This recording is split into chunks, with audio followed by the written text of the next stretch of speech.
tingnan mo ngayon nangyari ngayon, lumala ka na. O, di ba? Nasa huli ang pagsisisi. Nasa huli ang pagsisisi, Jo. Kung dati nagtuloy-tuloy ka ng gamutan, gumaling ka na sana. Hindi na sana mangyayari sa yung ganyan. Wala na. Tsaka nanginginig ka na. Kailangan ka na dalhin sa ospital. Jo, kailangan na kitang dalhin sa ospital. Marami ka pang ano. Kailangan mo namang tingnan mo, nanginginig ka na. Mamaya baka hindi ka naabutan bukas niyan. Dalhin na nga sa ospital, ayaw pa. Nanginginig na siya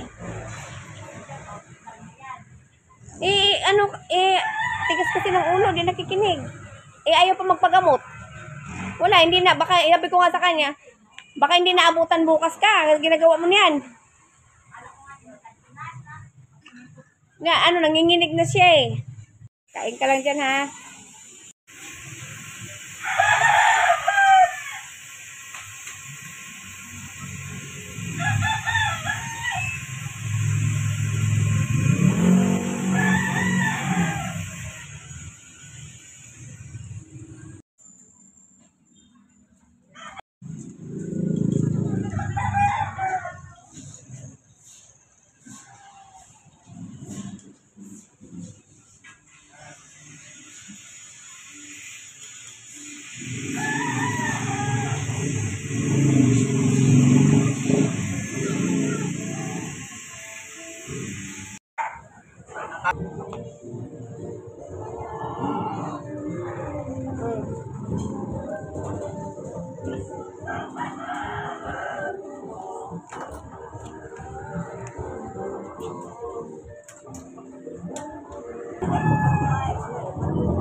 Pupunta po ako ng barangay, hingi po tayo ng tulong po para po isakay po si Jonathan doon, papunta po sa ospital po.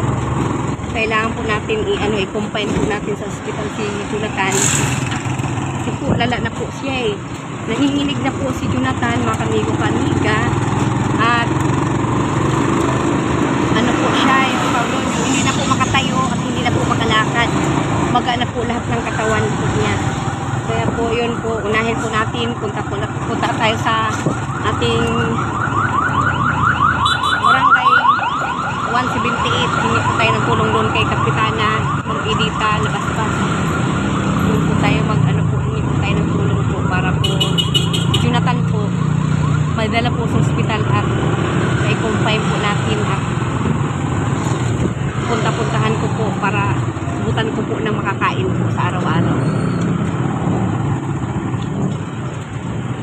Mga kamigo-kamiga,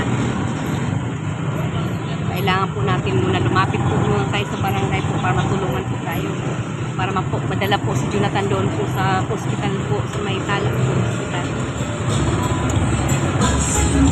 Ito na po ako sa mga kamigo-kamiga sa barangay.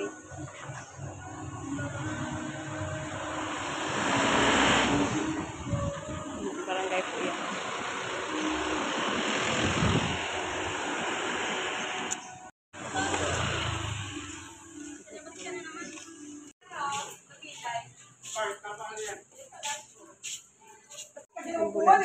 Kailangan si Jonathan i-rescue. Dito na po ako sa kamigo-kamiga sa ambulansya. Dapat din sila sa Makati Street. Ambulansya na po ako sa loob. natin si Jonathan Luawa. Para matulungan po natin. Dito po siya. Opo, sa may likod po ng power fill.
Ambulance. Yan. Pasok na si Jonathan. Hindi na po makatayo si Jonathan. Yan po sila kami po kanina.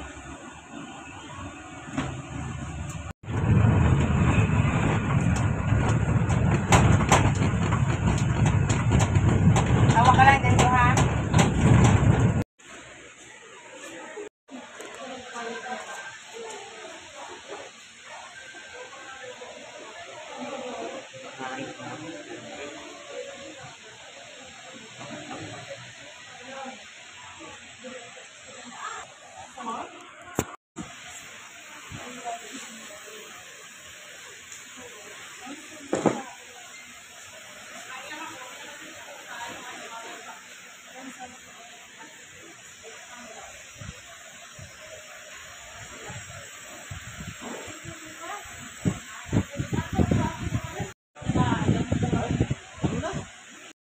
Hello po mga kamigo-kamiga. Ito po dito sa side na to.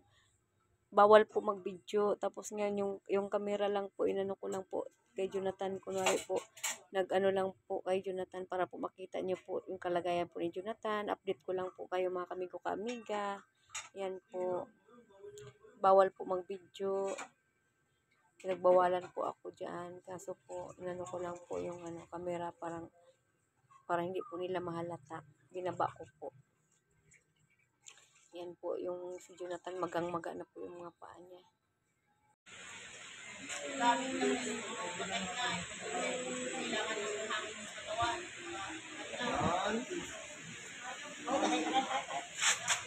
Yan, higa ka dyan. Yan. Yan. Hindi para makahinga ka, makahinga lang. Makahinga lang, hindi, walang injection yan, wala. Ay, panuha pa muna. Binigyan ko ng pamunas yan kanina. Pamunas yan. Binigyan ko ng towel. Isang towel mo kanina. Lagay lang natin. Oh, lagay lang. Hindi, pampahinga lang yan. Pampahinga. Para makahinga ka maayos. Yan, ganyan lang. Oo. Yan. Tas, para may hangin siya. Di ba?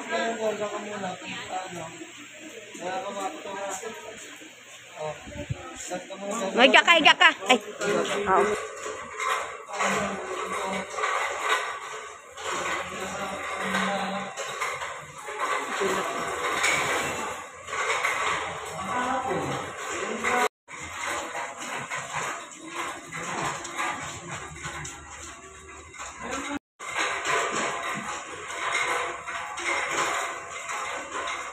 Pa-x-ray po natin si Jonathan.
pa ako kumain simula kanina eh.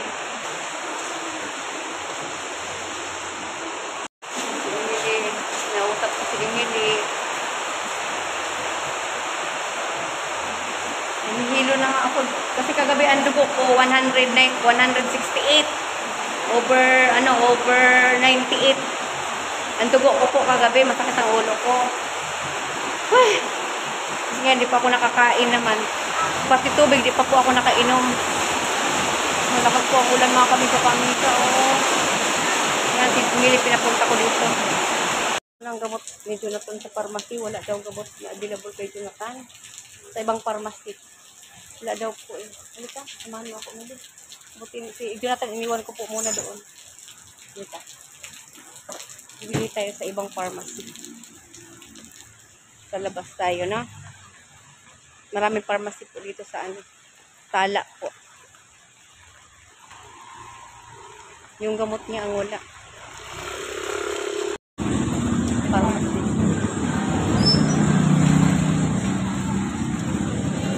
Bili ng gamot. Tama ko bili. Mahal ang gamot ni Jonathan.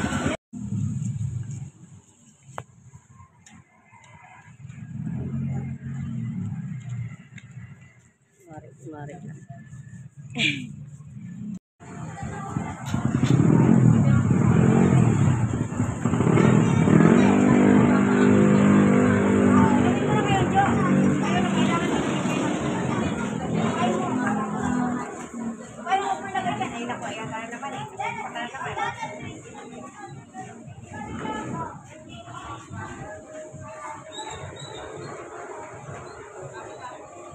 Hindi yan libre, Jonathan. Binili ko yan, Jonathan. Hindi yan libre.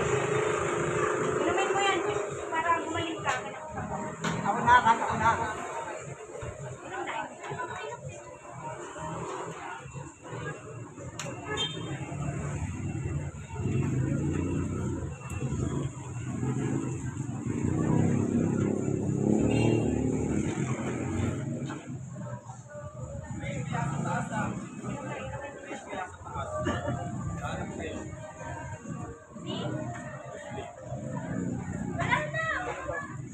Para pang-pangano sa panganaman.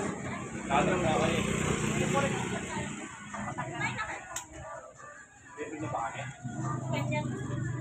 Hindi ba kami libre? Ito ako.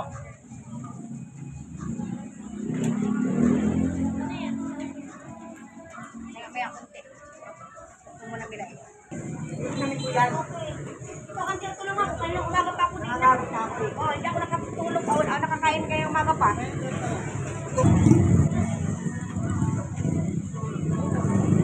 Magana ko ng mali.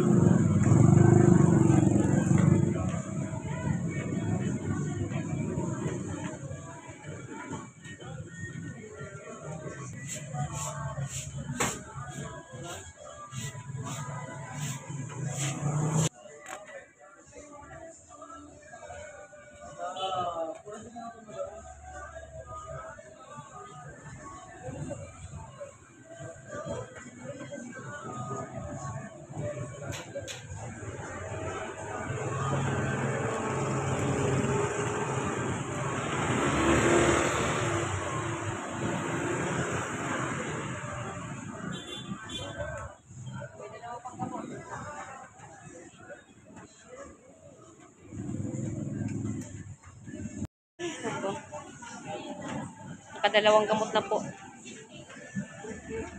May dalawa pa po. Kaya may naman ulit. 10 minuto ulit mga kami ko pamika. Anong bilin po ng doktor. Ako nakauwi sa bahay. Hindi lang po.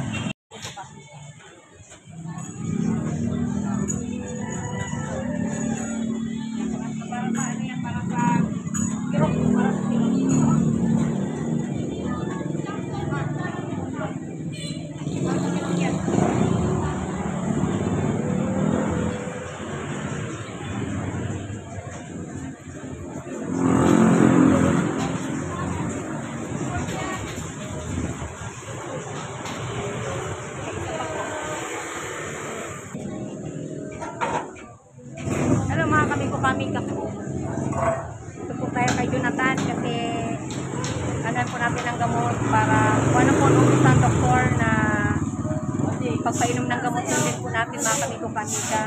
4 na pieces po sa umaga. Tapos pagka hapon po or gabi, 2 pieces lang po. So, sa isang araw po niya na may inom ng gamot, 6 na piraso po. Yun po.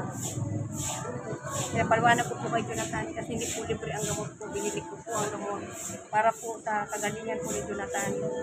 Ngayon po, yung pang-4 po na gamot po kay Jonathan. Okay?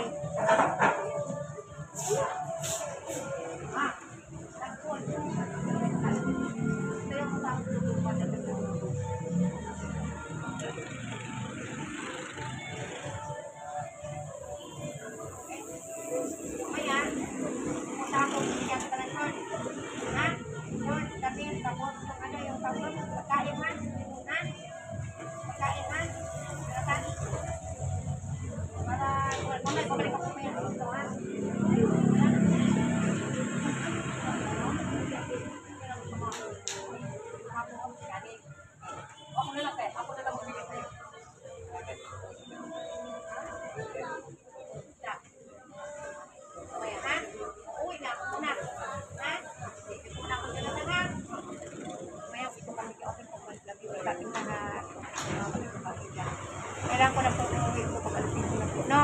Maghapon. Tiran po natin si Jonathan ng pagkain po ngayong gabi. Saka iinom po siya ng gamot ngayong gabi.